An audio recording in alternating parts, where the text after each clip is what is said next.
ਸ਼੍ਰੀ ਜੈਜੀਤ ਸਿੰਘ ਜੌਲ ਜੀ ਉਰਫ ਜੋਜੋ ਜੀ ਆਕਾਸ਼ਵਾਣੀ ਐਫਐਮ ਬਠਿੰਡਾ ਦੇ ਸਟੂਡੀਓ 'ਚ ਆਪ ਜੀ ਨੂੰ ਜੀ ਆਇਆਂ ਨੂੰ ਆਖਦੇ ਹਾਂ ਜਨਾਬ। Thank you sir, thank you for inviting ਮੀ। ਤੁਸੀਂ ਅੱਜ ਮੈਨੂੰ ਮੌਕਾ ਦਿੱਤਾ ਇੱਥੇ ਆਉਣ ਦਾ, so thank you sir.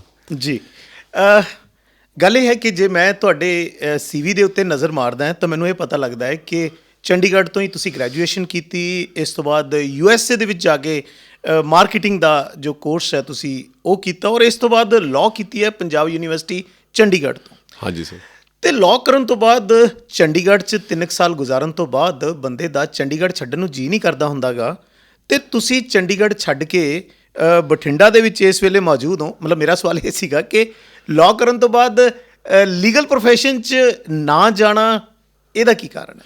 Sir ਦੇਖੋ, ਇਹ ਹੈ ਕਿ ਆਈ ਵਾਜ਼ ਬੋਰਨ ਇਨ, ਮੈਂ ਚੰਡੀਗੜ੍ਹ 'ਚ ਹੀ ਮੇਰਾ ਜਨਮ ਹੋਇਆ 1967, ਅਤੇ ਜਿਸ ਘਰ ਦੇ ਵਿੱਚ ਮੇਰਾ ਜਨਮ ਹੋਇਆ ਮੈਂ ਉਸ ਘਰ 'ਚ ਹੀ ਅੱਜ ਤੱਕ ਰਹਿੰਦਾ, ਸੈਕਟਰ 10 ਵਿੱਚ। ਸੋ ਚੰਡੀਗੜ੍ਹ ਮੇਰਾ ਬੜਾ ਪਿਆਰ ਰਿਹਾ, ਚੰਡੀਗੜ੍ਹ ਸ਼ਹਿਰ ਦੇ ਨਾਲ। ਉੱਥੇ ਹੀ ਮੈਂ ਸਕੂਲਿੰਗ ਕੀਤੀ। ਅੱਧੀ ਸਕੂਲਿੰਗ ਮੇਰੀ USA ਸੀ ਕਿਉਂਕਿ ਮੇਰੇ ਮਦਰ ਉੱਥੇ ਡਾਕਟਰ ਸੀ, ਅਤੇ ਅੱਧੀ ਚੰਡੀਗੜ੍ਹ ਦੇ ਵਿੱਚ ਸੀ। ਆਫਟਰ ਕਾਲਜ ਫਿਰ ਮੈਂ ਆਪਦੇ ਫਰਦਰ ਸਟੱਡੀਜ਼ ਲਈ, ਜਿਵੇਂ ਤੁਸੀਂ ਦੱਸਿਆ, USA ਗਿਆ, because I was green card holder and a citizen. So I am the only member of the family ਜਿਹਨੇ ਗ੍ਰੀਨ ਕਾਰਡ ਸਿਟੀਜ਼ਨ ਛੱਡਤੀ ਟੂ ਸੈਟਲ ਇਨ, ਜਿਹਦੇ ਵਾਸਤੇ ਅਸੀਂ ਇੰਨੇ ਆਇਲਸ ਦੇ ਐਗਜ਼ਾਮ ਦਿੰਦੇ ਕੁਝ ਕਰਦੇ, ਮਤਲਬ ਤੁਹਾਡੇ ਕੋਲ ਵੈਸੇ ਹੀ ਹੈਗਾ ਸੀ ਉਹ? ਸਿੰਸ 1969 ਤੋਂ ਸੀ ਜੀ ਮੇਰੇ ਕੋਲ। ਸੋ ਮੈਂ ਛੱਡਤੀ ਸੀ ਜੀ ਟੂ ਲਿਵ ਹੇਅਰ। ਲਾਅ ਕਰਨ ਤੋਂ ਬਾਅਦ ਮੈਂ ਕੁਛ ਦੇਰ ਹਾਈ ਕੋਰਟ ਗਿਆ, ਫਿਰ FM ਸਾਹਿਬ ਨਾਲ ਰਿਸ਼ਤੇਦਾਰੀ ਪੈ ਗਈ। 1995 ਦੇ ਵਿੱਚ ਬਾਈ ਇਲੈਕਸ਼ਨਸ ਹੋਏ, ਅਤੇ ਉਸ ਤੋਂ ਬਾਅਦ ਫਿਰ ਮੈਂ ਜੋ ਹੁਕਮ ਹੋਇਆ ਕਿ ਮੈਂ ਇਹਨਾਂ ਦਾ ਦਫ਼ਤਰ, ਇਹਨਾਂ ਦੀ ਕੈਂਪੇਨ ਹੌਲੀ ਹੌਲੀ ਸੰਭਾਲਣ ਲੱਗ ਗਏ, ਐਂਡ ਇਹਨਾਂ ਦੇ ਨਾਲ ਹੀ ਫਿਰ ਹੌਲੀ ਹੌਲੀ ਜੀ। ਰਾਜਨੀਤੀ ਜੋ ਸਭ ਤੁਹਾਡੇ DNA 'ਚ ਹੀ ਹੈਗੀ ਸੀ, ਕਿਉਂਕਿ ਤੁਹਾਡੇ ਮਾਤਾ ਜੀ ਡਾਕਟਰ ਸ਼ਵਿੰਦਰ ਕੌਰ ਜੌਲ ਨਾ ਸਿਰਫ ਇਸਤਰੀ ਅਕਾਲੀ ਦਲ ਦੇ ਪ੍ਰਧਾਨ ਰਹੇ ਆ, ਬਲਕਿ ਉਹਨਾਂ ਨੇ ਮੈਂਬਰ ਪਾਰਲੀਮੈਂਟ ਦੀ ਵੀ ਚੋਣ ਹੈ ਜਿਹੜੀ ਲੜੀ ਸੀ 1991 ਵਿੱਚ। Before I got married, during my law degree ਉਹਨਾਂ ਨੇ ਇਲੈਕਸ਼ਨਸ ਲੜੇ। ਉਹ ਇਲੈਕਸ਼ਨਸ ਕੈਂਸਲ ਹੋ ਗਏ ਸੀ। ਫਿਰ ਅਸੀਂ ਇੱਕ MLA ਦੇ ਇਲੈਕਸ਼ਨ ਫਿਰੋਜ਼ਪੁਰ ਸਿਟੀ ਤੋਂ ਵੀ ਲੜੇ ਸੀਗੇ ਜੀ, that we lost. So 2 elections ਮੇਰੇ ਮਦਰ ਨੇ ਲੜੇ। ਸੋ ਸਾਡਾ ਰਿਸ਼ਤੇਦਾਰੀ ਪੈਣ ਤੋਂ ਪਹਿਲਾਂ ਹੀ ਅਸੀਂ 2 ਇਲੈਕਸ਼ਨਸ ਲੜ ਚੁੱਕੇ ਸੀਗੇ ਜੀ। ਹਾਂਜੀ। ਸੋ ਤੁਸੀਂ USA ਛੱਡਿਆ, USA ਤੋਂ ਬਾਅਦ ਚੰਡੀਗੜ੍ਹ ਦੀ ਜ਼ਿੰਦਗੀ ਨੂੰ ਛੱਡਿਆ, ਔਰ ਇਸ ਵੇਲੇ ਤੁਸੀਂ ਬਠਿੰਡਾ 'ਚੋਂ। ਬਠਿੰਡਾ 'ਚ ਤੁਹਾਡੀ ਜਿਹੜੀ ਪਹਿਚਾਣ ਆਮ ਪਬਲਿਕ ਦੇ ਵਿੱਚ, ਜਾਂ ਕੁਛ ਲੋਕ ਇਸ ਬਾਰੇ ਕਹਿੰਦੇ ਹੈ ਕਿ you are an extra constitutional authority, ਯਾਨੀ ਤੁਸੀਂ ਨਾ ਤਾਂ ਸਾਡੇ ਮਾਨਯੋਗ ਖਜ਼ਾਨਾ ਮੰਤਰੀ ਸਾਹਿਬ ਦੇ ਕੋਈ OSD ਹੋ, ਮਤਲਬ ਨਜ਼ਦੀਕੀ ਰਿਸ਼ਤੇਦਾਰ ਕਹਿ ਕੇ ਤੁਹਾਡੀ ਪਹਿਚਾਣ ਹੁੰਦੀ ਹੈ, ਨਾ ਹੀ ਤੁਸੀਂ, ਜੋ ਮੈਨੂੰ ਦੱਸਿਆ ਗਿਆ ਹੈ, ਕਿ ਇੰਡੀਅਨ ਨੈਸ਼ਨਲ ਕਾਂਗਰਸ ਪਾਰਟੀ ਦੇ ਕੋਈ ਪ੍ਰਾਇਮਰੀ ਮੈਂਬਰਸ਼ਿਪ ਵੀ ਤੁਸੀਂ ਲਈ ਹੋਈ ਹੈ। ਪਰ ਬਾਵਜੂਦ ਇਸ ਦੇ ਜਿਹੜੇ ਨਗਰ ਨਿਗਮ ਦੇ MCs ਹੈ, ਉਹਨਾਂ ਦੀਆਂ ਮੀਟਿੰਗਸ ਤੁਸੀਂ ਪ੍ਰਜ਼ਾਈਡ ਓਵਰ ਕਰਦੇ ਹੋ। ਜ਼ਿਲ੍ਹਾ ਪ੍ਰਸ਼ਾਸਨ ਦੀ ਕੋਈ ਮੀਟਿੰਗ ਹੁੰਦੀ ਹੈ ਤਾਂ DC ਸਾਹਿਬ ਦੇ ਨਾਲ ਤੁਸੀਂ ਬੈਠੇ ਹੁੰਦੇ ਹੋ, ਔਰ ਸੈਲੀਬ੍ਰਿਟੀ ਸਟੇਟਸ ਵੀ ਤੁਸੀਂ ਇੰਜੋਏ ਕਰਦੇ ਹੋ, ਕਿਉਂਕਿ ਜਦੋਂ ਸਮਾਜਿਕ ਅਤੇ ਸੱਭਿਆਚਾਰਕ ਕੋਈ ਵੀ ਸਮਾਰੋਹ ਹੁੰਦਾ ਅਤੇ ਬਹੁਤਿਆਂ ਦੇ ਵਿੱਚ ਮੁੱਖ ਮਹਿਮਾਨ ਵਜੋਂ ਵੀ, ਜਾਂ ਪ੍ਰਾਈਜ਼ ਡਿਸਟਰੀਬਿਊਸ਼ਨ ਫੰਕਸ਼ਨ ਦੇ ਵੇਲੇ ਵੀ ਆਪ ਜੀ ਉੱਥੇ ਬਤੌਰ ਮੁੱਖ ਮਹਿਮਾਨ ਹਾਜ਼ਰ ਹੁੰਦੇ ਹੋ। ਅਤੇ ਇਹ ਜਿਹੜਾ ਸੈਲੀਬ੍ਰਿਟੀ ਸਟੇਟਸ ਜਾਂ ਇੱਕ ਪਾਵਰ ਸੈਂਟਰ ਵਾਲਾ ਸਟੇਟਸ ਹੈ, ਇਹ ਕਿਸ ਤਰ੍ਹਾਂ ਹਾਸਲ ਕਰਦੇ ਹੋ? ਕਿਸ ਤਰ੍ਹਾਂ ਇਹ ਹਾਸਲ ਹੁੰਦਾ? ਸਿਰਫ ਇੱਕੋ ਟੈਗ ਨਜ਼ਦੀਕੀ ਰਿਸ਼ਤੇਦਾਰ ਕਰਕੇ, ਜਾਂ ਕੁਛ ਹੋਰ ਵੀ ਤੁਹਾਡੀਆਂ ਗਤੀਵਿਧੀਆਂ ਜਿਹੜੀਆਂ ਸ਼ਹਿਰ 'ਚ ਰਹੀਆਂ, ਜਿਸ ਕਰਕੇ ਮਾਨਤਾ ਦੇਣ ਵਜੋਂ ਤੁਹਾਨੂੰ ਇਹ ਮਾਣ ਸਨਮਾਨ ਹੈ ਜਿਹੜਾ ਇਲਾਕੇ ਦੇ ਲੋਕਾਂ ਵੱਲੋਂ ਦਿੱਤਾ ਜਾਂਦਾ?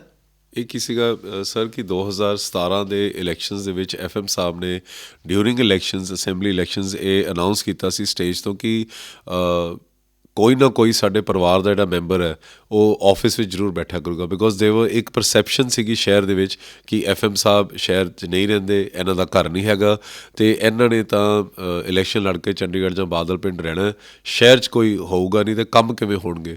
ਸੋ ਇੱਕ ਕੌਨਫੀਡੈਂਸ ਦੇਣਾ ਸੀ। ਸੋ ਉਹ ਆਫਿਸ ਅਸੀਂ ਖੋਲ੍ਹਿਆ, ਮੈਂ ਉਸ ਆਫਿਸ ਬੈਠਣਾ ਸ਼ੁਰੂ ਕਰਤਾ, ਐਂਡ ਐਜ਼ ਪਰ ਪ੍ਰੋਟੋਕੋਲ ਸਾਡੇ district president, chairman improvement trust, Ashok ਪ੍ਰਧਾਨ ਜੀ, ਰਾਜਨ ਗਰਗ ਜੀ, ਜਿੰਨੇ ਵੀ ਸਾਡੇ ਸੀਨੀਅਰ ਲੀਡਰਸ਼ਿਪ ਸੀ, ਜੇ ਕੋਈ ਮੀਟਿੰਗ ਹੁੰਦੀ ਸੀ ਮੈਂ ਉਹਨਾਂ ਦੇ ਪਿੱਛੇ ਬੈਠਦਾ ਸੀ।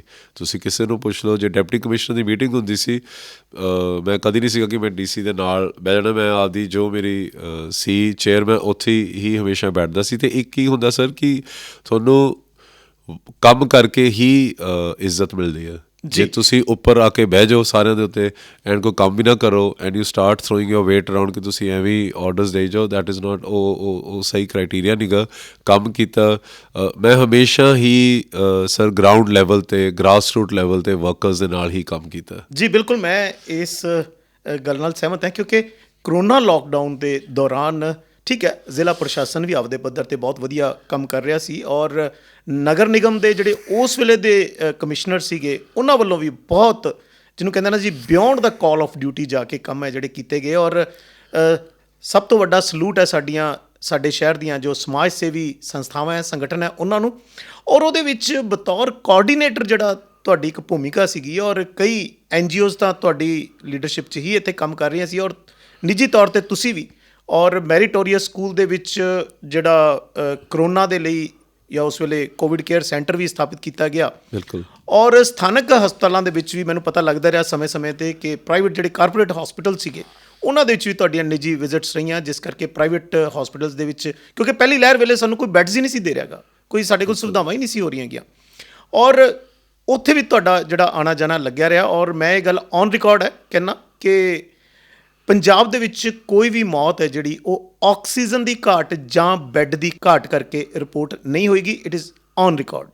ਤਾਂ ਬਠਿੰਡਾ ਜ਼ਿਲ੍ਹੇ ਦੇ ਵਿੱਚ ਵੀ ਪਹਿਲੀ ਲਹਿਰ ਦੇ ਦੌਰਾਨ ਕੁਝ ਮੁਸ਼ਕਲਾਂ ਦਾ ਸਾਹਮਣਾ ਲੋਕਾਂ ਨੂੰ ਜ਼ਰੂਰ ਕਰਨਾ ਪਿਆ ਪਰ ਬਾਅਦ ਦੇ ਵਿੱਚ ਜਦੋਂ ਦੂਜੀ ਲਹਿਰ ਆਈ ਜਦੋਂ ਹਾਹਾਕਾਰ ਮੱਚੀ ਤਾਂ ਬਠਿੰਡਾ ਦੇ ਵਿੱਚ ਇਸ ਕਿਸਮ ਦੀ ਕੋਈ ਵੀ ਚੁਣੌਤੀ ਹੈ ਜਿਹੜੀ ਲੋਕਾਂ ਨੂੰ ਉਹਦਾ ਸਾਹਮਣਾ ਨਹੀਂ ਕਰਨਾ ਪਿਆ। ਹਾਲਾਂਕਿ ਇਸ ਕਿਸਮ ਦੀਆਂ ਸ਼ਿਕਾਇਤਾਂ ਜ਼ਰੂਰ ਆਈਆਂ ਕਿ ਪੈਸੇ ਜਿਹੜੇ ਆ ਵੱਧ ਵਸੂਲੇ ਗਏ ਪ੍ਰਾਈਵੇਟ ਹਸਪੀਟਲਸ 'ਚੋਂ।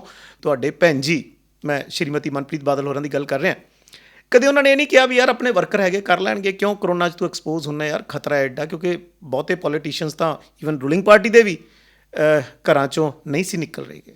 ਬਿਲਕੁਲ। ਦੇਖੋ ਕੀ ਹੋਇਆ ਕਿ ਜਦੋਂ ਸੈਕੰਡ ਵੇਵ ਆਈ ਤਾਂ ਦੇਰ ਵਾਜ਼ ਇੱਕ ਤਾਂ ਇੰਜੈਕਸ਼ਨਸ ਦੀ ਬੜੀ ਤੁਹਾਨੂੰ ਸ਼ਾਇਦ ਯਾਦ ਹੋਣਾ ਬੜੀ ਸ਼ਾਰਟੇਜ ਆਈ। ਫਿਰ ਕੀ ਹੋਇਆ ਸੀਗਾ ਕਿ ਕੁਝ ਸਾਡੇ ਆਫਿਸ ਫੋਨ ਕਰਦੇ ਸੀ, ਕੁਝ NGOs ਨੂੰ ਫੋਨ ਕਰਦੇ ਸੀ। ਸੋ ਅਸੀਂ ਸਾਰੇ NGOs ਦੀ ਮੀਟਿੰਗ ਸੱਦ ਕੇ ਕਿਹਾ ਕਿ ਮਲਟੀਪਲ ਇੱਕ ਪੇਸ਼ੈਂਟ ਪਿੱਛੇ 100 ਕਾਲ ਆਪਾਂ ਡਰੱਗ ਇੰਸਪੈਕਟਰਸ ਨੂੰ ਅਤੇ ਡਿਪਟੀ ਕਮਿਸ਼ਨਰ ਦੇ ਆਫਿਸ 'ਚ ਕਰ ਰਹੇ ਹਾਂ। ਸੋ ਵਾਈ ਡੋਂਟ ਵੀ ਆਪਾਂ ਸਾਰੇ ਇਕੱਠੇ ਬਹਿ ਕੇ ਇੱਕੋ ਫੋਰਮ 'ਤੇ WhatsApp ਗਰੁੱਪ ਬਣਾ ਲਈਏ, ਕਿਸੇ ਦਾ ਮੈਸੇਜ ਆਵੇ ਜਿਹੜੀ ਵੀ ਬੰਦਾ ਪ੍ਰੋਵਾਈਡ ਕਰ ਸਕਦਾ ਆਪਾਂ ਮੈਸੇਜ ਪਾ ਦਿਓ ਕਿ ਇਸ ਪੇਸ਼ੈਂਟ ਲਈ ਆਕਸੀਜਨ ਵੀ ਮਿਲ ਗਈ ਹੈ ਅਤੇ ਇਹਦੇ ਲਈ ਇੰਜੈਕਸ਼ਨ ਵੀ ਮਿਲ ਗਿਆ। ਐਟਲੀਸਟ ਫਿਰ 10 ਬੰਦੇ ਹੋਰ ਨਾ ਉਸ ਪੇਸ਼ੈਂਟ ਲਈ ਕੰਮ ਕਰ ਸਕਣ। ਸੋ ਉਹ ਫਸਟ ਟਾਈਮ ਹੋਇਆ ਕਿ ਕਿਸੇ ਵੀ ਪੋਲੀਟੀਕਲ ਪਾਰਟੀ ਜਾਂ MLA ਦੇ ਨਾਲ 23 NGOs ਨੇ ਇਕੱਠਾ ਹੋ ਕੇ ਫਿਰ ਅਸੀਂ ਫੈਸਲਾ ਕਰ ਲਿਆ ਕਿ ਇਹ ਬੈੱਡਸ ਓਵਰ ਚਾਰਜਿੰਗ ਸਾਰੇ ਪੰਜਾਬ 'ਚ ਹਿੰਦੁਸਤਾਨ 'ਚ ਦਿੱਲੀ ਐਨੀਵੇਅਰ ਹੋ ਰਹੀ ਹੈ ਕਿ ਕਿਉਂ ਨਾ ਇੱਕ ਫ੍ਰੀ ਕੋਵਿਡ ਸੈਂਟਰ ਖੋਲ੍ਹਿਆ ਜਾਵੇ।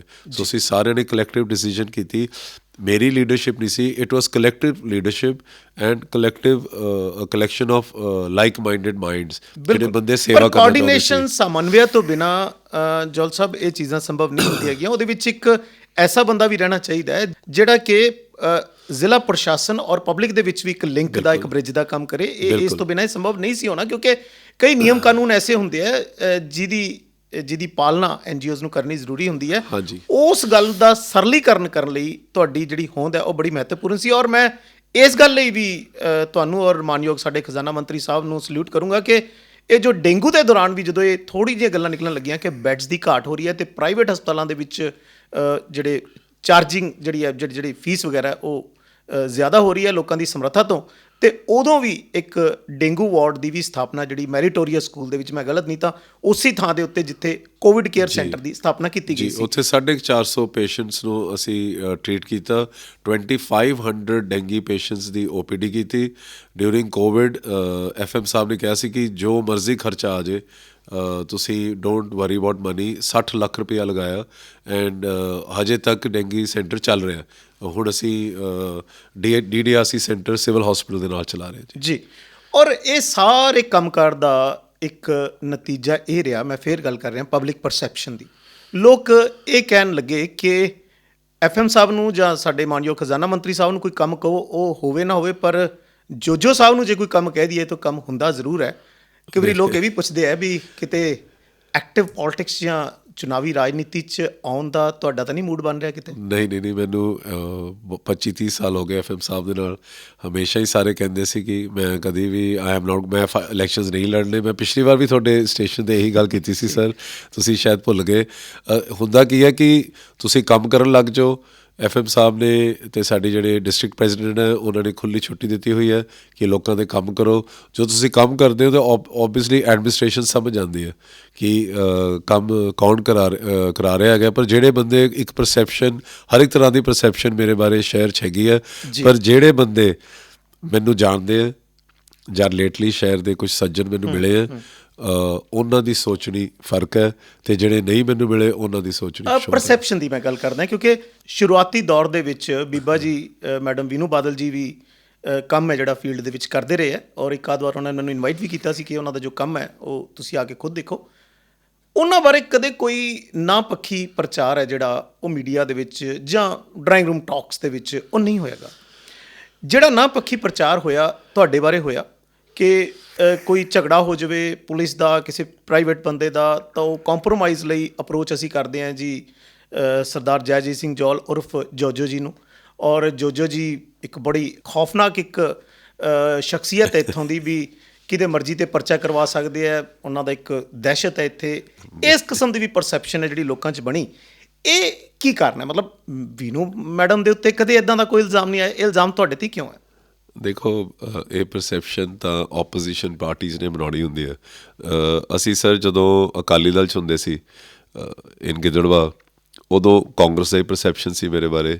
ਐਂਡ ਇਹ ਇੱਥੋਂ ਦੀ ਅਕਾਲੀ ਦਲ ਲੀਡਰਸ਼ਿਪ ਸਾਡੇ ਕੋਲ ਕੰਮ ਕਰਾਉਣਾ ਹੁੰਦੀ ਸੀ ਉਦੋਂ, ਜੋ ਬਹੁਤ ਚੰਗਾ ਸੀ। ਜਦੋਂ ਅਸੀਂ ਪਾਰਟੀ ਚੇਂਜ ਕਰ ਲਈ, ਕਾਂਗਰਸ 'ਚ ਆ ਗਏ, suddenly I became enemy number 1 of Akali Dal. So ਇਹ ਉਹਨਾਂ ਦੀ ਪਰਸੈਪਸ਼ਨ ਹੈ। ਮੈਂ ਤਾਂ ਹੀ ਦੁਬਾਰਾ ਤੋਂ ਰਿਪੀਟ ਕਰ ਰਿਹਾ ਕਿ ਜਿਹੜੇ ਬੰਦੇ ਮੈਨੂੰ ਜਾਣਦੇ ਆ, ਜਿਹੜੇ ਸਾਡੇ ਵਰਕਰਸ ਹੈ, ਕੋਈ ਵੀ ਸ਼ਹਿਰ ਦਾ ਬੰਦਾ ਇਹ ਕਹਦੇ ਕਿ ਕਿਸੇ ਨਾਲ ਉੱਚੀ ਆਵਾਜ਼ 'ਚ ਗੱਲ ਕੀਤੀ ਹੋਵੇ, ਕੋਈ ਆਫਿਸਰ, ਤੁਸੀਂ ਕਿਸੇ ਨੂੰ ਰੈਂਡਮ ਫੋਨ ਕਰ ਲਓ, ਕਿਸੇ ਸਪਾਈ ਤੋਂ ਲੈ ਕੇ SSP IG ਸਾਹਿਬ ਤੱਕ, ਦੈਟ ਕਿਸੇ ਨਾਲ ਮੈਂ ਰੂਡਲੀ ਫੋਨ 'ਤੇ ਕੋਈ ਕੀਤਾ ਹੋਵੇ ਤਾਂ I will leave Bathinda even if ਇੱਕ ਆਫਿਸਰ ਜਾਂ ਇੱਕ ਵਰਕਰ ਕਹਿ ਦੇ ਕਿ ਸਾਡੇ ਨਾਲ ਰੂਡਲੀ ਗੱਲ ਕੀਤੀ, ਮੈਂ ਬਠਿੰਡਾ ਅੱਜ ਹੀ ਚਲੇ ਜਾਊਂਗਾ, ਮੈਂ ਇਲੈਕਸ਼ਨ ਦੀ ਵੇਟ ਵੀ ਨਹੀਂ ਕਰੂੰਗਾ।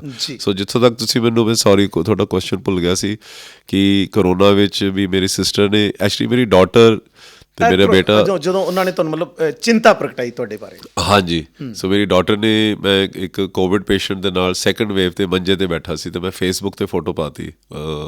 ਹਾਜੀ ਰਤਨ ਤੋਂ ਸੀ ਲੜਕਾ, ਸੋ ਉਹਨੂੰ ਅਸੀਂ ਕਨਵਿੰਸ, ਅਸੀਂ ਉਹਨੂੰ ਥੋੜ੍ਹਾ ਪ੍ਰੈਪ ਟਾਕ ਕਰ ਰਹੇ ਸੀ ਵੀ ਡੋਂਟ ਵਰੀ, ਤੂੰ ਠੀਕ ਹੋ ਜਾਏਗਾ। ਅਤੇ ਮੇਰੀ ਡਾਟਰ ਦਾ ਮੈਸੇਜ ਆ ਗਿਆ ਕਿ ਤੁਸੀਂ ਕੀ ਲੈਣਾ ਇਸ ਕੰਮ ਤੋਂ, ਜੇ ਤੁਸੀਂ ਨਾ ਰਹੇ ਤਾਂ ਸਾਨੂੰ ਕਿਹਨੇ ਪੁੱਛਣਾ ਉਸ ਤੋਂ ਬਾਅਦ ਵੀ ਤੁਸੀਂ ਛੱਡੋ ਪਰੇ ਬਠਿੰਡਾ ਨੂੰ, ਇੱਥੇ ਕਿਸੇ ਨੇ ਨਹੀਂ ਤੁਹਾਨੂੰ ਨੰਬਰ ਦੇਣੇ ਅਤੇ ਤੁਸੀਂ ਵਾਪਸ ਆ ਜਾਓ। ਮੈਂ ਕਿਹਾ ਨਹੀਂ, ਇਹ ਇੱਕ ਦਿਨ ਇਹ ਪਰਮਾਤਮਾ ਦੇਖਦਾ। ਸੋ ਐਂਡ ਇੱਕ ਵੀ ਡੈਥ ਨਹੀਂ ਹੋਈ ਸਰ ਉੱਥੇ ਇਨ ਕੋਵਿਡ ਸਾਡੇ ਸੈਂਟਰ ਵਿੱਚ। ਹਾਂਜੀ, ਜਦੋਂ ਦੀ ਚੋਣ ਹੋਈ ਹੈ 2017 ਤੋਂ ਲੈ ਕੇ ਆਪਾਂ ਅੱਜ ਤੱਕ ਦੀ ਜੇ ਗੱਲ ਕਰੀਏ ਤਾਂ ਜਿਹੜਾ ਇਹ ਯੂਨਿਟ ਰਿਹਾ ਹੈ ਇੰਡੀਅਨ ਨੈਸ਼ਨਲ ਕਾਂਗਰਸ ਦਾ, ਸਾਡਾ ਜ਼ਿਲ੍ਹਾ ਇਕਾਈ ਰਹੀ ਹੈ, ਇਹਦੇ ਵਿੱਚ ਕਾਫੀ ਇਕਸੁਰਤਾ ਰਹੀ ਹੈ, ਇਹਦੇ ਵਿੱਚ ਏਕਾ ਰਿਹਾ, ਕੋਈ ਕਿਸੇ ਕਿਸਮ ਦੀ ਜਿਹੜੀ ਮੈਂ ਕਹਾਂ ਕਿ ਵਿਰੋਧੀ ਸੁਰ ਹੈ ਕਿਤੋਂ ਵੀ ਨਹੀਂ ਸੁਣੇ ਗਏ। ਪਰ ਮੇਅਰ ਦੀ ਜਦੋਂ ਚੋਣ ਕੀਤੀ ਗਈ ਨਗਰ ਨਿਗਮ ਬਠਿੰਡਾ ਦੇ, ਤਾਂ ਉਸ ਵੇਲੇ 6 ਵਾਰ ਨਗਰ ਨਿਗਮ ਦੇ, 2 ਵਾਰ ਤੇ ਇਸ ਤੋਂ ਪਹਿਲਾਂ 4 ਵਾਰ ਨਗਰ ਪਰਿਸ਼ਦ ਦੇ ਚੁਣੇ ਗਏ ਮੈਂਬਰ ਸਰਦਾਰ ਜਗਰੂਪ ਸਿੰਘ ਗਿੱਲ ਹੋਰਾਂ ਨੇ ਇਹ ਇਲਜ਼ਾਮ ਲਾਇਆ ਕਿ ਉਹਨਾਂ ਨਾਲ ਧੋਖਾ ਹੋਇਆ, ਉਹਨਾਂ ਨਾਲ ਚੀਟਿੰਗ ਹੋਈ ਹੈ, ਵਾਅਦਾ ਖਿਲਾਫੀ ਹੋਈ ਹੈ, ਕਿ ਮਾਨਯੋਗ ਖਜ਼ਾਨਾ ਮੰਤਰੀ ਸਾਹਿਬ ਨੇ ਖੁਦ ਉਹਨਾਂ ਨੂੰ ਇਹ ਗੱਲ ਕਹੀ ਸੀ ਕਿ ਉਹ ਬਠਿੰਡਾ ਦੇ ਨਗਰ ਨਿਗਮ ਦੇ ਮੇਅਰ ਹੈ ਜਿਹੜੇ ਉਹ ਨਿਯੁਕਤ ਹੋਣਗੇ। ਐਨ ਮੌਕੇ 'ਤੇ ਆ ਕੇ ਜੀ ਉਹਨਾਂ ਨੇ ਕਿਸੇ ਮਹਿਲਾ ਨੂੰ ਜਿਹੜਾ ਹੈਗਾ ਮੇਅਰ ਹੈ ਜਿਹੜਾ ਉਹ ਨਿਯੁਕਤ ਕਰਵਾਤਾ। ਉਹਨਾਂ ਦੇ ਇਸ ਇਲਜ਼ਾਮ 'ਚ ਕਿੰਨੀ ਕੁ ਸੱਚਾਈ ਹੈ? ਦੇਖੋ, ਗਿੱਲ ਸਾਹਿਬ ਬੜੇ ਸੀਨੀਅਰ ਲੀਡਰ ਨੇ ਕਾਂਗਰਸ ਦੇ, ਅਸੀਂ ਉਹਨਾਂ ਦੀ ਬੜੀ ਇੱਜ਼ਤ ਕਰਦੇ ਸੀ, ਹੁਣ ਵੀ ਇੱਜ਼ਤ ਮਾਨ ਹੈਗੇ ਨੇ। ਬਟ ਜੋ ਉਹਨਾਂ ਨੇ ਤੁਹਾਡੇ ਰੇਡੀਓ 'ਤੇ ਕਿਹਾ ਉਹਦੇ 'ਚ there is not even 1% out of truth. ਉਹ ਬਿਲਕੁਲ ਵੈਸੇ ਮੈਨੂੰ ਕਹਿਣਾ ਨਹੀਂ ਚਾਹੀਦਾ। ਮੈਂ ਉਹਦਾ ਤੁਹਾਨੂੰ ਇਹ ਦੱਸ ਦੇਣਾ ਜੀ ਕਿ ਦੈਟ ਡਿਊਰਿੰਗ ਕਰੋਨਾ ਦੇ ਟਾਈਮ ਦੇ ਵਿੱਚ, ਕੋਵਿਡ ਦੇ ਵਿੱਚ, ਪਲੈਨਿੰਗ ਬੋਰਡ ਦੀ ਚੇਅਰਮੈਨੀ ਦੀ ਗੱਲ ਆਈ ਸੀਗੀ ਕਿ ਉਹ ਨੋਟੀਫਿਕੇਸ਼ਨ ਹੋਣੀ ਸੀਗੀ। So there is no doubt FM sahib ਨੇ ਗਿੱਲ ਸਾਹਿਬ ਨੂੰ ਕਿਹਾ, ਐਂਡ ਮੈਂ ਔਨ ਰਿਕਾਰਡ, ਮੈਂ ਸਟੇਜਸ 'ਤੇ ਵੀ ਇਹ ਕਹਿਣਾ ਕਿ ਅਸੀਂ ਉਹਨਾਂ ਨੂੰ ਇਹ ਕਿਹਾ ਕਿ ਯੂ ਆਰ ਮੇਅਰ ਮਟੀਰੀਅਲ, ਇਹ ਪਲੈਨਿੰਗ ਬੋਰਡ ਦੀ ਜਿਹੜੀ ਚੇਅਰਮੈਨ ਹੈ ਆਪਾਂ ਰਾਜਨ ਗਰਗ ਜੀ ਨੂੰ ਜਾਂ ਅਸ਼ੋਕ ਪ੍ਰਧਾਨ ਜੀ ਨੂੰ ਇਹ ਉਹ ਡਿਜ਼ਰਵ ਕਰਦੇ ਆ, ਆਪਾਂ ਉਹਨਾਂ ਨੂੰ ਕਰਦੇ ਆ ਬਿਕੋਜ਼ ਤੁਹਾਨੂੰ ਸਾਰਿਆਂ ਨੂੰ ਤੁਹਾਨੂੰ ਅਸੀਂ ਮੇਅਰ 'ਚ ਐਡਜਸਟ ਕਰ ਦਿਆਂਗੇ। ਐਂਡ ਅਸ਼ੋਕ ਪ੍ਰਧਾਨ ਜੀ 2 ਵਾਰ ਪ੍ਰਧਾਨ ਰਹੇ, he was the senior most general secretary ਰਹੇ, he was the senior most leader in Bathinda. But Gill sahib ਉਹੀ ਗੱਲ ਉਹ ਕਹਿੰਦੇ ਵੀ ਉਹਨਾਂ ਦਾ ਇੱਕ ਤੱਕਿਆ ਕਲਾਮ ਹੈ ਗਿੱਲ ਸਾਹਿਬ ਦਾ ਕਿ ਮੈਨੂੰ ਤੁਸੀਂ ਸਿਆਸਤ ਨਾ ਸਿਖਾਓ, ਮੈਨੂੰ 40 ਸਾਲ ਹੋ ਗਏ ਇਸ ਕੰਮ ਦੇ ਵਿੱਚ, ਇਹ ਇਲੈਕਸ਼ਨ ਹੋਣੇ ਨਹੀਂ ਮਿਊਨਿਸਪੈਲਿਟੀ ਦੇ, ਕਰੋਨਾ ਚੱਲ ਰਿਹਾ, ਜੇ ਤੁਸੀਂ ਕਿਸੇ ਨੂੰ ਦੇਣੀ ਹੈ ਤਾਂ ਦੇ ਦਿਓ ਉਹਨਾਂ ਦੋਨਾਂ 'ਚੋਂ, ਅਤੇ ਮੈਂ ਤਾਂ ਘਰੇ ਖੁਸ਼ ਹਾਂ। 1 ਹਫ਼ਤਾ ਘਰੇ ਰੁੱਸ ਕੇ ਬਹਿ ਗਏ। FM ਸਾਹਿਬ ਆਪ ਨੋਟੀਫਿਕੇਸ਼ਨ ਦੀ ਚਿੱਠੀ ਉਹਨਾਂ ਦੇ ਘਰੇ ਲੈ ਕੇ ਗਏ। ਇੱਕੋ ਹੀ ਲੀਡਰ ਸੀ ਸਾਰੇ ਬਠਿੰਡਾ ਦੇ ਵਿੱਚ ਜਿਨ੍ਹਾਂ ਦੇ ਕੰਮ ਵਿਦਆਊਟ ਐਪਲੀਕੇਸ਼ਨ ਟਰਾਂਸਫਰ ਹੁੰਦੀ ਸੀ। FM ਸਾਹਿਬ ਉਹਨਾਂ ਦੇ ਘਰੇ ਜਾਂਦੇ ਸੀਗੇ, ਹਮੇਸ਼ਾ ਉਹਨਾਂ ਦੇ ਕੰਮ ਹੁੰਦੇ ਸੀ। ਫਿਰ ਮਿਊਨਿਸਪੈਲਿਟੀ ਦੇ ਇਲੈਕਸ਼ਨਸ ਅਨਾਊਂਸ ਹੋ ਗਏ ਤਾਂ ਗਿੱਲ ਸਾਹਿਬ ਨੇ ਕਿਹਾ ਕਿ ਮੈਂ ਤਾਂ ਇੰਨਾ ਇੰਟਰਸਟਿਡ ਨਹੀਂ ਹੈਗਾ, ਤੁਸੀਂ ਮੇਰੇ ਭਾਣਜੇ ਨੂੰ ਲੜਾ ਦਿਓ ਇਲੈਕਸ਼ਨ ਜੀ, ਕਿ ਮੇਰੇ ਭਾਣਜੇ ਨੂੰ। ਅਸੀਂ ਕਿਹਾ ਜੀ ਤੁਸੀਂ ਉਹ ਭਾਣਜਾ ਤੁਹਾਡਾ ਬੀੜ ਰੋਡ 'ਤੇ ਰਹਿੰਦਾ ਅਤੇ ਇਹਨੂੰ ਉੱਥੇ ਤਾਂ ਕੈਂਡੀਡੇਟਸ ਹੋਰ ਹੈਗੇ ਆ, ਹੀ ਇਜ਼ ਨਾਟ ਐਕਟਿਵ। ਇਹਨਾਂ ਨੇ ਕਿਹਾ 2 ਨੰਬਰ ਵਾਰਡ 'ਚੋਂ ਆਪਾਂ ਇਹਨੂੰ ਇਲੈਕਸ਼ਨ ਲੜਾਉਣਾ, ਅਮਰਪੁਰਾ ਉੱਧਰਲੀ ਸਾਈਡ ਕੋਠਿਆਂ 'ਚੋਂ। ਉੱਥੇ ਸਾਡਾ ਸਿਟਿੰਗ MC ਹੈਗਾ ਜੀ party the Malkit Singh Gill, and you can ask them also. ਫਿਰ ਉਸ ਕੇ ਬਹਿ ਗਏ, ਫਿਰ ਮਲਕੀਤ ਗਿੱਲ ਦੀ ਟਿਕਟ ਕੱਟੀ, ਇਹਨਾਂ ਦੇ ਭਾਣਜੇ ਨੂੰ ਐਡਜਸਟ ਕੀਤਾ। ਮਲਕੀਤ ਗਿੱਲ, ਰਾਮ ਵਿਰਕ ਅਤੇ ਬੇਅੰਤ ਰੰਧਾਵਾ MC ਇਹ ਰਾਤ ਨੂੰ 11 ਵਜੇ ਮੇਰੇ ਕੋਲ ਆਏ ਕਿ ਵੀ ਤੁਸੀਂ ਇੱਕ ਸਿਟਿੰਗ MC ਦੇ ਤੁਸੀਂ ਮੇਰੇ ਤਾਂ ਹੱਥ ਹੀ ਵੱਢਤੇ ਤੁਸੀਂ। ਉਹਨੂੰ ਅਸੀਂ ਫਿਰ 50 ਨੰਬਰ ਬਿਲਕੁਲ ਅਲੱਗ ਵਾਰਡ ਵਿੱਚ ਬੜਾ ਜ਼ੋਰ ਲਾਇਆ, ਉਹਨੂੰ ਫਿਰ ਜਿਤਾਇਆ। ਚਲੋ ਉਹਦੀ ਕਿਸਮਤ ਸੀ ਜਿੱਤ ਗਿਆ, ਪਰ ਗਿੱਲ ਸਾਹਿਬ ਨੂੰ ਐਡਜਸਟ ਕਰਨ ਲਈ ਉੱਥੇ ਫਿਰ ਇਹਨਾਂ ਨੇ ਕੀ ਕੀਤਾ, ਇਹਨਾਂ ਨੇ ਰੈਜ਼ੀਗਨੇਸ਼ਨ ਮੈਨੂੰ ਪ੍ਰੈਸ ਰਿਪੋਰਟਰ ਇੱਕ ਹੈਗਾ ਆਪਣੇ ਕੁਲਬੀਰ ਵੀਰਾ, ਆਈ ਐਮ ਸੇਇੰਗ ਔਨ ਰੈਕਰਡ, ਉਹਨੇ ਫੋਨ ਕੀਤਾ ਜੀ ਕਿ ਗਿੱਲ ਸਾਹਿਬ ਨੇ ਰਿਜ਼ਾਈਨ ਕਰਤਾ। ਮੈਂ ਕਿਹਾ ਮੈਨੂੰ ਤਾਂ ਪਤਾ ਹੀ ਨਹੀਂ ਗਾ। ਆਫਿਸ ਆਏ, ਮੈਂ ਕਿਹਾ ਗਿੱਲ ਸਾਹਿਬ ਤੁਸੀਂ ਰਿਜ਼ਾਈਨ ਕਰਦਾ? ਕਹਿੰਦੇ ਹਾਂ ਕਿਉਂਕਿ ਮੈਂ ਇਲੈਕਸ਼ਨ ਲੜਨੇ ਆ। ਮਤਲਬ ਚੇਅਰਮੈਨ ਹੀ ਤੋਂ ਪਲੈਨਿੰਗ ਬੋਰਡ FM ਸਾਹਿਬ ਦਾ ਫੋਨ ਆਇਆ ਮੈਨੂੰ, ਅਤੇ ਇਸ ਗੱਲ 'ਤੇ ਮੈਂ ਗਿੱਲ ਸਾਹਿਬ ਦੇ ਨਾਲ ਗੁਰਦੁਆਰੇ ਚੜ੍ਹਨ ਨੂੰ ਤਿਆਰ ਹਾਂ ਕਿ ਇਸ ਗੱਲ 'ਚ ਕੋਈ ਫਰਕ ਹੋਵੇ। ਐਂਡ ਹੀ ਤੁਸੀਂ ਇਹ ਕਹਿ ਰਹੇ ਹੋ ਕਿ ਜਿਹੜਾ ਅਸਤੀਫਾ ਬਤੌਰ ਚੇਅਰਮੈਨ ਜ਼ਿਲ੍ਹਾ ਪਲੈਨਿੰਗ ਬੋਰਡ ਤੋਂ ਸਰਦਾਰ ਜਗਰੂਪ ਸਿੰਘ ਗਿੱਲ ਹੋਰਾਂ ਨੇ ਦਿੱਤਾ, ਉਹ ਸਵੈ ਇੱਛਾ ਨਾਲ ਦਿੱਤਾ, ਆਪਣੀ ਮਰਜ਼ੀ ਨਾਲ ਦਿੱਤਾ, ਉਹਨਾਂ ਨੂੰ ਕਿਸੇ ਨੇ ਪ੍ਰੋਮਿਸ ਨਹੀਂ ਸੀ ਕੀਤਾ ਕਿ ਤੁਹਾਨੂੰ ਮੇਅਰ ਬਣਾਵਾਂਗੇ ਤੇ ਤੁਸੀਂ ਉਹ ਛੱਡ ਦਿਓ। ਆਲਰੇਡੀ ਇਹ ਚੇਅਰਮੈਨ ਹੀ ਲੈ ਚੁੱਕੇ ਸੀ। ਫਿਰ ਕੀ ਹੋਇਆ ਕਿ ਹੁਣ ਇਹਨਾਂ ਨੇ ਤੁਹਾਡੇ ਰੇਡੀਓ ਸਟੇਸ਼ਨ ਦੇ ਉੱਤੇ ਕਿਹਾ ਕਿ ਮੈਨੂੰ ਹਰ ਇੱਕ ਸਟੇਜ 'ਤੇ ਇਹ ਕਹਿੰਦੇ ਸੀ ਮਨਪ੍ਰੀਤ ਸਿੰਘ ਬਾਦਲ ਨੇ ਆਪਦੀ ਮਰਜ਼ੀ ਨਾਲ ਟਿਕਟਾਂ ਦੇ ਦਿੱਤੀਆਂ। It is absolutely wrong. ਪਹਿਲੀ ਵਾਰ ਬਠਿੰਡਾ ਕਾਂਗਰਸ ਵਿੱਚ ਹੋਇਆ ਕਿ ਅਸੀਂ ਓਪਨ ਐਪਲੀਕੇਸ਼ਨਸ ਪਬਲਿਕ ਤੋਂ ਮੰਗੀਆਂ। ਹਰ ਇੱਕ ਵਾਰਡ ਵਿੱਚ 4-4 5-5 ਕੈਂਡੀਡੇਟ ਸੀਗੇ। ਉਹਨਾਂ ਦਾ ਫਿਰ ਇੱਕ ਦਿੱਲੀ ਦੀ ਕੰਪਨੀ ਨੇ ਆ ਕੇ ਸਰਵੇ ਕੀਤਾ, ਸਰਵੇ ਰਿਪੋਰਟ ਸਾਡੇ ਕੋਲ ਹੈ, ਸਾਰੇ ਕੈਂਡੀਡੇਟਸ ਨੂੰ ਦਿਖਾਈ। ਜਿਹੜੇ 1 ਨੰਬਰ ਸਰਵੇ 'ਤੇ ਆਇਆ ਕਿ ਦੈਟ ਸਭ ਤੋਂ ਕਾਂਗਰਸ ਦਾ ਜੀ ਬੈਸਟ ਕੈਂਡੀਡੇਟ ਕੌਣ ਹੈਗਾ, ਉਹਨੂੰ ਟਿਕਟ ਦਿੱਤੀ ਜਾਊਗੀ।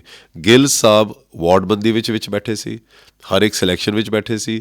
ਇਸ ਗੱਲ ਦੇ ਗਵਾਹ ਕੇਵਲ ਅਗਰਵਾਲ ਜੀ, ਰਾਜਨ ਗਰਗ ਜੀ, ਅਸ਼ੋਕ ਜੀ, ਮਾਨੀ ਸਾਹਿਬ, ਬਲਜਿੰਦਰ ਠੇਕੇਦਾਰ, ਲੱਡੂ ਜੀ, ਸਾਰੇ ਚੁੰਬਾ ਸਾਹਿਬ, ਸਾਰੇ ਅਸੀਂ ਬੈਠ ਕੇ ਉਸ ਟੇਬਲ 'ਤੇ ਇਹ ਟਿਕਟਾਂ ਦਾ ਹੋਇਆ। ਯਾਨੀ ਉਹਨਾਂ ਦਾ ਜਿਹੜਾ ਬਣਦਾ ਮਾਣ ਸਤਿਕਾਰ ਸੀ ਉਹਨਾਂ ਦੀ ਸੀਨੀਅਰਟੀ ਦਾ, ਉਹ ਪਾਰਟੀ ਵੱਲੋਂ ਜਾਂ ਲੀਡਰਸ਼ਿਪ ਵੱਲੋਂ ਕੀਤਾ ਗਿਆ। ਬਿਲਕੁਲ ਇਹ ਵਿੱਚ ਬੈਠੇ ਸੀ, ਟਿਕਟਾਂ ਬਿਲਕੁਲ ਦਿੱਤੀਆਂ ਗਈਆਂ। ਜੇ ਟਿਕਟਾਂ ਮਨਪ੍ਰੀਤ ਸਿੰਘ ਬਾਦਲ ਨੇ ਮਰਜ਼ੀ ਨਾਲ ਦਿੱਤੀਆਂ ਹੁੰਦੀਆਂ ਤਾਂ ਫਿਰ 8-10 ਹੀ ਬਣਦੇ।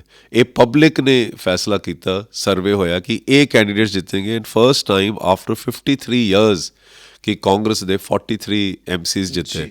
ਫਿਰ ਜਦੋਂ ਮੇਅਰ ਦੀ ਸਿਲੈਕਸ਼ਨ ਹੋਈ ਅਤੇ ਮੌਜੂਦਾ ਮੁੱਖ ਮੰਤਰੀ ਸਾਹਿਬ ਚੰਨੀ ਸਾਹਿਬ ਵਾਜ਼ ਦੀ ਅਬਜ਼ਰਵਰ ਫॉर ਇਲੈਕਸ਼ਨਸ, ਉਦੋਂ ਇਹ ਕੈਬਨਿਟ ਮਿਨਿਸਟਰ ਸੀ।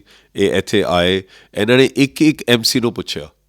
ਐਂਡ ਜਦੋਂ ਗਿੱਲ ਸਾਹਿਬ ਦੀ ਵਾਰੀ ਆਈ, ਗਿੱਲ ਸਾਹਿਬ ਨੇ ਕਿਹਾ ਕਿ ਮੈਨੂੰ ਤਾਂ ਕੈਪਟਨ ਸਾਹਿਬ ਨੇ ਹਾਂ ਕੀਤੀ ਹੈ ਫॉर ਮੇਅਰਸ਼ਿਪ। ਤਾਂ ਚੰਨੀ ਸਾਹਿਬ ਕਹਿੰਦੇ ਕਿ ਗਿੱਲ ਸਾਹਿਬ ਤੀਜਾ MC ਲਿਆਓ, ਇੱਕ ਤੁਸੀਂ ਹੋ, ਇੱਕ ਤੁਹਾਡਾ ਭਾਣਜਾ, ਤੀਜਾ MC ਨਹੀਂ ਕਹਿ ਰਿਹਾ ਕਿ ਤੁਹਾਨੂੰ ਮੇਅਰ ਬਣਾਉਣਾ ਹੈਗਾ। ਐਂਡ 34 MCs ਨੇ ਲਿਖ ਕੇ ਦਿੱਤਾ ਸੀ FM ਸਾਹਿਬ ਨੂੰ ਕਿ ਜੇ ਗਿੱਲ ਸਾਹਿਬ ਨੂੰ ਬਣਾਇਆ ਆਊਟ ਆਫ 43 ਤਾਂ ਅਸੀਂ ਕੋਰਮ ਪੂਰਾ ਨਹੀਂ ਕਰਾਂਗੇ, ਅਸੀਂ ਰਿਵੋਲਟ ਕਰਾਂਗੇ। ਦੇ ਵਰ 14 ਕੈਂਡੀਡੇਟਸ ਫॉर ਮੇਅਰਸ਼ਿਪ। ਸੋ ਅਸੀਂ ਬਿਲਕੁਲ ਨੋਨ ਕੰਟਰੋਵਰਸ਼ੀਅਲ ਸਾਡੇ ਟਾਈਮ 'ਤੇ। ਫਿਰ ਮੇਰੇ 'ਤੇ ਇਹ ਵੀ ਇਲਜ਼ਾਮ ਲਾਇਆ ਕਿ ਇਹ ਗਿੱਲ ਸਾਹਿਬ ਨੇ ਕਿ ਇਹ ਤਾਂ ਸ਼ਰਾਬ ਦੇ ਕਿਸੇ ਠੇਕੇਦਾਰ ਨੂੰ ਬਣਾਤਾ ਜੀ। ਮੈਂ ਤੁਹਾਡੀ ਗੱਲ ਜੀ ਵਿੱਚ ਹੀ ਹੈ, ਮੈਂ ਇੱਥੇ ਹੀ ਆਉਣ ਲੱਗਿਆ ਸੀ ਇਸੇ ਸਵਾਲ 'ਤੇ ਕਿ ਠੀਕ ਹੈ ਮਾਨ ਸਤਿਕਾਰ ਦਿੱਤਾ, ਤੁਸੀਂ ਇੱਕ ਮਹਿਲਾ ਨੂੰ ਇੱਥੇ ਮੇਅਰ ਬਣਾਇਆ, ਬਾਵਜੂਦ ਇਸ ਦੇ ਕਿ ਮਹਿਲਾ ਲਈ ਇਹ ਜਿਹੜਾ ਮੇਅਰਸ਼ਿਪ ਹੈ ਕੋਈ ਰਾਖਵਾਂ ਅਹੁਦਾ ਨਹੀਂ ਹੈਗਾ ਸੀਗਾ। ਪਰ ਇੱਕ ਸਵਾਲ ਜ਼ਰੂਰ ਪਬਲਿਕ ਪੁੱਛਦੀ ਰਹੀ ਕਿ ਉਸ ਮਹਿਲਾ ਦਾ ਰਾਜਨੀਤੀ ਦੇ ਵਿੱਚ ਜਾਂ ਵਿਕਾਸ ਦੇ ਕਿਸੇ ਕੰਮ ਦੇ ਵਿੱਚ ਜਾਂ ਸਮਾਜ ਸੇਵਾ ਦੇ ਵਿੱਚ ਜਾਂ ਕਿਸੇ ਮਤਲਬ ਬਤੌਰ ਮੈਂਬਰ ਹੀ ਕਿਤੇ ਹੋ ਰਹੇ ਹੋਣ, ਐਮਸੀ ਰਹੇ ਹੋਣ, ਉਹਨਾਂ ਦਾ ਕੀ ਐਸਾ ਤਜਰਬਾ ਸੀ ਜਿਸ ਕਰਕੇ she was found to be the most deserving candidate to become the mayor of ਨਗਰ ਨਿਗਮ ਬਠਿੰਡਾ? ਇਸੇ ਇਹਦੇ ਪਿੱਛੇ ਇਹ ਵੀ ਹੈਗਾ ਦੈਨ ਤਾਂ ਇੱਕ ਰਿਜ਼ਰਵੇਸ਼ਨ ਆ ਗਈ ਜੀ 50% ਫॉर ਲੇਡੀਜ਼। ਹੁਣ 25 MCs ਨੇ ਬਣਨਾ ਸੀ, ਲੇਡੀਜ਼ ਨੇ ਬਣਨਾ ਸੀ ਜੀ, 25 ਬੰਦਿਆਂ ਨੇ ਬਣਨਾ ਸੀ। ਹੁਣ ਕਈ ਇਹੋ ਜਿਹੇ ਵਾਰਡਸ ਹੈ ਜਿੱਥੇ ਸਿਟਿੰਗ MC ਮੇਲ ਸੀਗੇ ਤੇ ਉਹਨਾਂ ਦਾ ਵਾਰਡ ਜਿਹੜਾ ਹੈ ਰਿਜ਼ਰਵ ਹੋ ਗਿਆ। ਹੁਣ ਰਾਜਕੁਮਾਰ ਗੋਇਲ ਜੀ ਹੈ ਮੰਨ ਲਓ ਐਗਜ਼ ਐਗਜ਼ਾਮਪਲ। ਉਹ ਸਾਰੀ ਗੱਲ ਕਲੀਅਰ, ਉਹ ਤਾਂ ਔਨ ਰਿਕਾਰਡ ਵਿਧਾਨ ਸਾਹਿਬ ਨੇ ਵੀ ਕਹੀ ਸੀ ਇਹ ਗੱਲ, ਕਿਉਂਕਿ ਉਹ ਇਸ ਕਰਕੇ ਉਹਨਾਂ ਦੀ ਸ਼੍ਰੀਮਤੀ ਨੇ ਲੜਿਆ। ਫਿਰ ਤਾਂ ਮੈਂ ਮੰਨਣਾ ਕਿ ਜੇ ਇਹ ਰਾਖਵਾਂ ਕਰਨ ਉਹਨਾਂ ਦੇ ਵਾਰਡ ਦਾ ਨਾ ਹੁੰਦਾ ਤਾਂ ਜਿਹੜੇ ਮੌਜੂਦਾ ਮੇਅਰ ਹੈ ਉਹਨਾਂ ਦੇ ਪਤੀ ਦੇਵ ਫਿਰ ਮੇਅਰ ਬਣ ਸਕਦੇ ਸੀ। ਇਹ ਤਾਂ ਦੇਖੋ FM ਸਾਹਿਬ ਨੇ ਇਹ ਕਹਿਤਾ ਸੀ ਕਿ ਆਪਾਂ ਇੱਕ ਪੰਜਾਬ 'ਚ ਮੈਸੇਜ ਭੇਜਾਂਗੇ ਕਿ ਅਸੀਂ ਇੱਕ ਲੇਡੀ ਨੂੰ MC ਬਣਾ ਰਹੇ ਹਾਂ ਜੀ, ਸੌਰੀ ਮੇਅਰ ਬਣਾ ਰਹੇ ਹਾਂ। ਸੈਕੰਡ ਆਫ ਆਲ ਉਹ ਬਿਲਕੁਲ ਨਵੇਂ ਨਹੀਂ ਸੀ। ਇੱਕ ਤਾਂ ਹੁੰਦਾ ਵਰਕਰ ਜਿਹੜਾ ਵਾਰਡ ਵਿੱਚ ਦਰੀਆਂ ਚੱਕਦਾ, ਹਮੇਸ਼ਾ ਕੁਰਸੀਆਂ ਡਾਉਂਦਾ, ਬੈਕਡ੍ਰੌਪ 'ਤੇ ਕੰਮ ਕਰਦਾ ਰਹਿੰਦਾ। ਪਹਿਲੀ ਵਾਰ ਹੋਇਆ ਕਿ ਨਵੇਂ ਬੰਦਿਆਂ ਨੂੰ, ਨੌਜਵਾਨ ਮੁੰਡਿਆਂ ਨੂੰ MCs ਦੀਆਂ ਟਿਕਟਸ ਦਿੱਤੀਆਂ। ਅੱਜ ਤੱਕ ਲਾਈਨੋ ਪਾਰ ਗਿੱਲ ਸਾਹਿਬ ਨੇ ਕਿਸੇ ਲੀਡਰ ਨੂੰ ਬਣ ਨਹੀਂ ਦਿੱਤਾ। ਗਿੱਲ ਸਾਹਿਬ ਨੇ ਕੋਈ ਪੈਦਾ ਹੀ ਨਹੀਂ ਸੀ ਕੀਤਾ। ਤੁਸੀਂ ਹੁਣ ਦੇਖੋ ਲਾਈਨੋ ਪਾਰ ਸਾਰੀ ਕਾਂਗਰਸ ਜਿੱਤ ਗਈ ਉੱਥੇ, ਕੋਈ ਵੀ ਆਪੋਜੀਸ਼ਨ ਦਾ MC ਕੀ ਨਵੇਂ ਮੁੰਡੇ ਲਿਆਂਦੇ, ਯੰਗ ਮੁੰਡੇ ਨੇ ਐਨਰਜੈਟਿਕ ਹੈ, ਕੰਮ ਕਰ ਰਹੇ ਜੀ ਇਹ ਸਾਰੇ ਮੁੰਡੇ MCs ਬਣੇ। ਕਿ ਇੱਕ ਟ੍ਰੈਡੀਸ਼ਨਲ ਬੰਦਿਆਂ ਨੂੰ ਤੁਸੀਂ ਜੇ ਅੱਗੇ ਲੈ ਕੇ ਆਓਗੇ ਤਾਂ ਫਿਰ ਨਵੇਂ ਬੰਦੇ ਨੂੰ ਕਦੋਂ ਚਾਂਸ ਮਿਲੂਗਾ? ਸੋ ਇਸ ਨੂੰ ਮੈਂ ਇੱਦਾਂ ਇਸ ਦੀ ਵਿਆਖਿਆ ਕਰਾਂ ਕਿ ਇੱਕ second, third, fourth line of leadership ਹੈ ਜਿਹੜੀ ਉਹ ਇਸ ਵਿਧਾਨ ਸਭਾ ਹਲਕੇ ਦੇ ਵਿੱਚ ਪੈਦਾ ਕਰਨ ਦੀ ਇੱਕ ਕੋਸ਼ਿਸ਼ ਸੀ, ਜਿਸ ਦੇ ਵਿੱਚ ਨਵੇਂ ਜਿਹੜੇ ਲੋਕ ਹੈ ਉਹ ਰਾਜਨੀਤੀ 'ਚ ਆਏ, ਉਹਨਾਂ ਨੂੰ ਚੋਣ ਲੜਾਈ ਗਈ। ਔਰ ਮਹਿਲਾਵਾਂ ਇਸ ਕਰਕੇ ਆ ਗਈਆਂ ਕਿਉਂਕਿ ਰਾਖਵਾਂ ਕਰਨਾ ਜਿਹੜਾ ਪਹਿਲਾਂ ਇਸ ਤੋਂ ਪਹਿਲਾਂ 33% ਸੀ, ਹੁਣ 50% ਹੋ ਗਿਆ। ਅਤੇ ਕਿਤੇ ਨਾ ਕਿਤੇ ਉਹ ਵੀ ਕੱਲ੍ਹ ਨੂੰ ਆਪਦੇ ਆਪ ਨੂੰ ਅਸਰਟ ਕਰਕੇ ਆਪਦੀ ਹੋਂਦ ਹੈ ਜਿਹੜੀ ਉਹ ਰਾਜਨੀਤੀ 'ਚ ਬਣਾ ਸਕਦੇ ਆ। ਬਿਲਕੁਲ ਸਰ। ਸੋ ਮੇਰਾ ਖਿਆਲ ਹੈ ਕਿ ਤੁਸੀਂ ਆਪਣਾ ਪੱਖ ਹੈ ਜਿਹੜਾ ਉਹ ਬਾਖੂਬੀ ਹੈ ਜਿਹੜਾ ਰੱਖਿਆ, ਔਰ ਬੜੀ ਬੇਬਾਕੀ ਨਾਲ ਸਾਰੀਆਂ ਗੱਲਾਂ ਜਿਹੜੀਆਂ ਸਾਡੇ ਵਿਚਕਾਰ ਹੋਈਆਂ। ਤਾਂ ਚਲਦੇ ਕੋਈ ਹੋਰ ਦਿਲ ਦੀ ਗੱਲ ਆਕਾਸ਼ਵਾਣੀ FM ਬਠਿੰਡਾ ਦੇ ਸਰੋਤਿਆਂ ਨਾਲ ਸਰਦਾਰ ਜੈਜੀਤ ਸਿੰਘ ਜੌਲ ਉਰਫ ਜੋਜੋ ਜੀ ਤੁਸੀਂ ਕਰਨੀ ਹੋਵੇ ਤਾਂ? ਦੇਖੋ, ਇੱਕੋ ਚੀਜ਼ ਦਾ ਦੁੱਖ ਹੁੰਦਾ ਕਿ ਜਦੋਂ ਮੇਰੇ 'ਤੇ ਇਲਜ਼ਾਮ ਲੱਗਦੇ ਆ ਕਿ ਕਿਸੇ ਕੋਈ ਕਹਿੰਦਾ ਜੋ ਟੈਕਸ, ਕੋਈ ਕੁਛ ਕਹਿ ਦਿੰਦਾ ਕਿ ਇਹ ਤਾਂ ਗੁੰਡਾ ਹੈ, ਇਹ ਹੈ ਉਹ ਹੈ। ਮੈਨੂੰ ਕੋਈ ਲੋਕ ਜੋ ਦੇਖੋ ਸਿਆਣੇ ਕਹਿੰਦੇ ਕਿ ਲੋਕ ਜੋ ਮਰਜ਼ੀ ਕਹਿਣ, ਉਹਨਾਂ ਨੇ ਤਾਂ ਕਹਿਣਾ ਹੀ ਕਹਿਣਾ, ਤੁਹਾਡੇ ਆਪੋਜੀਸ਼ਨ ਨੇ। ਸਾਡੇ ਪਾਰਟੀ ਦਾ ਵਰਕਰ ਅਤੇ ਖਾਸ ਕਰ ਮੇਰਾ ਪਰਿਵਾਰ ਐਂਡ ਮੇਰੇ ਪਰਿਵਾਰ 'ਚ ਜੋ ਮੇਰਾ ਬੇਟਾ ਅਤੇ ਬੇਟੀ ਨੂੰ ਜਦੋਂ ਇਹ ਗੱਲ ਉਹ ਕਰਦੇ ਆ ਫਿਰ ਉਦੋਂ ਥੋੜ੍ਹਾ ਦਰਦ ਮਹਿਸੂਸ ਹੁੰਦਾ ਕਿ ਤੁਹਾਡੇ ਬੱਚੇ ਇਹ ਚੀਜ਼ ਦੀ ਹੈਰਾਨੀ ਹੈ ਜੋਜੋ ਸਾਹਿਬ ਕਿ ਸਰਦਾਰ ਮਨਪ੍ਰੀਤ ਸਿੰਘ ਬਾਦਲ ਹੋਰਾਂ 'ਤੇ ਕਦੇ ਕਿਸੇ ਨੇ ਕੋਈ ਇਲਜ਼ਾਮ ਨਹੀਂ ਲਾਇਆ ਕਿ ਉੱਥੋਂ ਪੈਸੇ ਲੈ ਗਏ, ਉਹਦੇ ਲੈ ਗਏ। ਇਲਜ਼ਾਮ ਲੱਗੇ ਤਾਂ ਤੁਹਾਡੇ 'ਤੇ ਹੀ ਲੱਗੇ, ਮਤਲਬ ਜਦ ਕਿ ਸੱਤਾ 'ਚ ਤਾਂ ਉਹ ਹੈ, ਮਤਲਬ ਕੈਬਨਿਟ ਮੰਤਰੀ ਦਾ ਉਹ ਹੈ। ਬਿਲਕੁਲ ਜੀ, ਕਿਉਂਕਿ ਮੈਂ 70% ਜਾਂ 100% ਟਾਈਮ ਤਾਂ ਮੈਂ ਹੀ ਇੱਥੇ ਹੁੰਦਾ। ਥੱਲੇ ਗਰਾਊਂਡ ਲੈਵਲ ਮੈਨੂੰ ਕੱਢਣ ਦਾ ਸਭ ਤੋਂ ਸੌਖਾ ਤਰੀਕਾ ਕੀ ਹੈ ਆਪੋਜੀਸ਼ਨ ਲਈ ਕਿ ਇਹ 'ਤੇ ਇਲਜ਼ਾਮ ਲਾਓ ਅਤੇ ਮਨਪ੍ਰੀਤ ਆਪਦੇ ਰਿਸ਼ਤੇਦਾਰ ਨੂੰ ਘਰੇ ਭੇਜ ਦੂਗਾ ਵੀ ਚਲੋ ਆਪਾਂ ਕੋਈ ਨਵਾਂ ਬੰਦਾ ਬਿਠਾ ਦਈਏ। ਵੀ ਅਨਅਟੈਂਡਡ ਰਹਿ ਜੂਗੀ ਉਸ ਬਾਅਦ, ਅਨਅਟੈਂਡਡ ਕੌਂਸਟੀਚੁਐਂਸੀ ਰਹਿ ਜੂਗੀ, ਇਹਨੂੰ ਤੋਂ ਰਹੀ ਹੈ ਜੀ। ਚਲੋ at the end of the day politics ਦੇ ਵਿੱਚ ਸੱਚਾਈ ਜਿੰਨੀ ਹੀ ਮਹੱਤਵਪੂਰਨ ਹੁੰਦੀ ਹੈ, ਲੋਕਾਂ ਦੀ ਪਰਸੈਪਸ਼ਨ ਉਹ ਕੀ ਸੋਚਦੇ ਆ ਆਪਦੇ ਲੀਡਰਾਂ ਬਾਰੇ। ਸੋ ਸੋਹਣੇ ਸ਼ਬਦਾਂ ਦੇ ਵਿੱਚ ਉਹਨਾਂ ਨੇ ਜੌਲ ਸਾਹਿਬ ਨੇ, ਸਰਦਾਰ ਜੈਜੀਤ ਸਿੰਘ ਜੌਲ ਹੋਰਾਂ ਨੇ ਆਪਣਾ ਪੱਖ ਹੈ ਜਿਹੜਾ ਰੱਖਿਆ, ਕਿਉਂਕਿ ਜੇ ਪੈਸੇ ਕਮਾਉਣੇ ਹੁੰਦੇ ਤਾਂ ਮੇਰੇ ਖਿਆਲ ਇਹਨਾਂ ਕੋਲ ਹੋਰ ਵੀ ਆਪਸ਼ਨਸ ਹੈਗੀਆਂ ਸੀ। USA ਜਾ ਕੇ ਸੈਟਲ ਹੁੰਦੇ, ਵਧੀਆ ਜ਼ਿੰਦਗੀ ਗੁਜ਼ਾਰਦੇ, ਪਰ ਭਾਰਤ ਦੇ ਵਿੱਚ ਪੰਜਾਬ ਅਤੇ ਪੰਜਾਬ ਦੇ ਵਿੱਚ ਚੰਡੀਗੜ੍ਹ ਨੂੰ ਛੱਡ ਕੇ ਬਠਿੰਡਾ ਇਹਨਾਂ ਨੇ ਚੁਣਿਆ। ਤੋ ਆਖਰ ਜਿਹੜਾ ਫੈਸਲਾ ਹੁੰਦਾ ਹੈ, ਜਿਹੜੀ ਜੱਜਮੈਂਟ ਹੁੰਦੀ ਹੈ ਜੀ, ਉਹ ਲੋਕਾਂ ਕੋਲ ਹੀ ਹੁੰਦੀ ਹੈ। ਅਤੇ ਅੱਜ ਵੀ ਅਸੀਂ ਇਹ ਜੱਜਮੈਂਟ ਹੈ ਜਿਹੜੀ ਉਹ ਆਪਣੇ ਸਰੋਤਿਆਂ 'ਤੇ ਹੀ ਛੱਡਦੇ ਹਾਂ। ਸੋ ਬਾਵਜੂਦ ਤੁਹਾਡੀ ਖਰਾਬ ਸਿਹਤ ਦੇ ਸਰਦਾਰ ਜੈਜੀਤ ਸਿੰਘ ਜੌਲ ਜੀ ਉਰਫ ਜੋਜੋ ਜੀ, ਤੁਸੀਂ ਸਾਡੇ ਆਕਾਸ਼ਵਾਣੀ FM ਬਠਿੰਡਾ ਦੇ ਸਟੂਡੀਓ 'ਚ ਆਏ। ਔਰ ਜੋ ਲੋਕਾਂ ਦੇ ਕੁਝ ਸਵਾਲ ਸੀ ਜਿਹੜੇ ਮੈਨੂੰ ਉਹ ਕਹਿੰਦੇ ਰਹਿੰਦੇ ਸੀ ਕਿ ਤੁਸੀਂ ਜੋਜੋ ਤੋਂ ਕਿਉਂ ਨਹੀਂ ਪੁੱਛਦੇ ਇਹ ਸਵਾਲ, ਹੋਰ ਤਾਂ ਕੋਈ ਪੱਤਰਕਾਰ ਪੁੱਛਦਾ ਨਹੀਂ ਗਾ, ਅਤੇ ਮੈਂ ਅੱਜ ਉਹ ਤੁਹਾਡੇ ਤੋਂ ਸਵਾਲ ਪੁੱਛੇ ਔਰ ਬੜੇ ਸਹੀ ਢੰਗ ਨਾਲ, ਬੜੀ ਪੇਸ਼ੈਂਟਲੀ ਤੁਸੀਂ ਉਹਨਾਂ ਸਾਰੇ ਸਵਾਲਾਂ ਦੇ ਜਵਾਬ ਵੀ ਦਿੱਤੇ। ਸੋ ਆਪਣੇ ਰੁਝੇਵਿਆਂ 'ਚੋਂ ਆਪਣੀ ਖਰਾਬ ਸਿਹਤ ਦੇ ਬਾਵਜੂਦ ਆਕਾਸ਼ਵਾਣੀ FM ਬਠਿੰਡਾ ਦੇ ਸਰੋਤਿਆਂ ਲਈ ਸਮਾਂ ਕੱਢਣ ਲਈ ਸ਼੍ਰੀ ਜੈਜੀਤ ਸਿੰਘ ਜੌਲ ਉਰਫ ਜੋਜੋ ਜੀ, ਤੁਹਾਡਾ ਬਹੁਤ ਬਹੁਤ ਧੰਨਵਾਦ। Thank you sir, thank you. ਤੁਸੀਂ ਮੈਨੂੰ ਇੱਥੇ ਬੁਲਾਇਆ, ਮੈਨੂੰ ਇਹ ਮੌਕਾ ਦਿੱਤਾ, ਥੈਂਕ ਯੂ ਸੋ ਮਚ, ਬਹੁਤ ਧੰਨਵਾਦ।